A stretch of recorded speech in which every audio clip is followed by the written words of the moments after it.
Assalamualaikum warahmatullahi wabarakatuh. Kisah Asyah, istri Fir'aun yang dijamin masuk surga. Dari Aisyah, Rasulullah Shallallahu Alaihi Wasallam bersabda, ada 4 wanita ahli surga.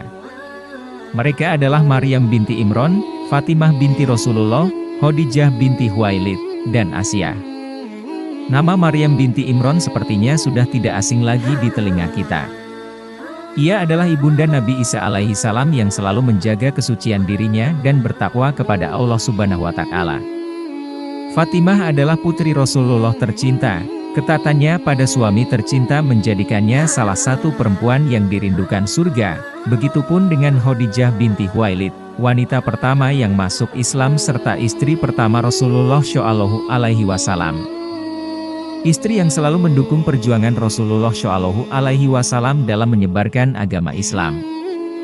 Khadijah rela mengorbankan tenaga, fisik, pikiran, hingga seluruh harta bendanya demi jalan Islam yang mulia, demi tegaknya ajaran Islam yang dibawa Rasulullah. Dan wanita yang terakhir adalah Asyah. Siapa itu Asyah? Mengapa perempuan mulia ini dirindukan oleh surga? Berikut kisahnya. 1. Asyah tidak mengakui Fir'aun suaminya adalah Tuhan. Kita semua tahu siapa Fir'aun. Karena kekayaan dan kekuasaan yang dimiliki, ia mencap dirinya sebagai Tuhan. Dan masyarakat kaumnya waktu itu harus mengakui hal itu. Siapa yang tidak patuh terhadap perintah Fir'aun dan tidak mengakuinya sebagai Tuhan? Fir'aun tidak segan-segan untuk membunuhnya dengan cara yang keji dan kejam, namun, Fir'aun tidak tahu Asyah diam-diam tidak percaya hal itu. Dia begitu mengingkari dan tidak menyukai perbuatan Fir'aun yang mencap dirinya sebagai Tuhan. Asyah diam-diam beriman kepada Allah Subhanahu wa Ta'ala, Zat yang menciptakan dan membangkitkan di akhirat kelak. 2. Asyah menyelamatkan Nabi Musa semasa bayi. Kala itu, Fir'aun bermimpi akan lahir bayi laki-laki yang kelak akan menghancurkan segala kekuasaannya.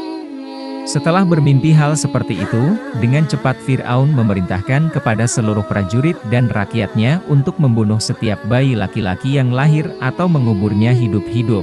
Gamanglah perasaan ibunda Nabi Musa alaihi salam, bagaimanapun, dia tidak ingin anak laki-lakinya dibunuh dengan keji.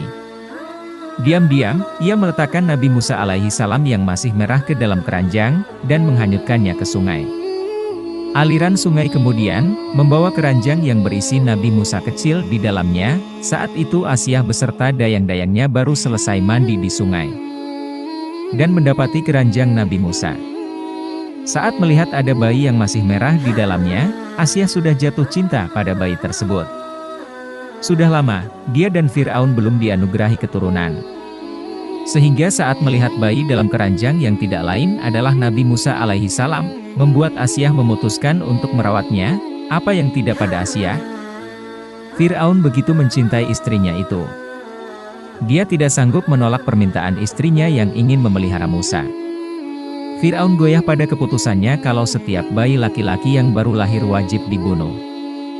Namun, permintaan istrinya tidak kuasa dia tolak.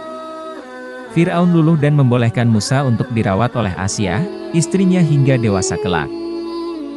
3. Asyah meyakini ajaran yang dibawa oleh Nabi Musa alaihi salam. Saat Nabi Musa dewasa dan menyampaikan perintah Allah kepada rakyat Fir'aun untuk menyembah Allah, Asyah meyakini ajaran yang dibawa Nabi Musa alaihi salam. Awalnya, Fir'aun tidak tahu hal ini. Diam-diam Asyah mengaku beriman kepada Allah Subhanahu wa Ta'ala.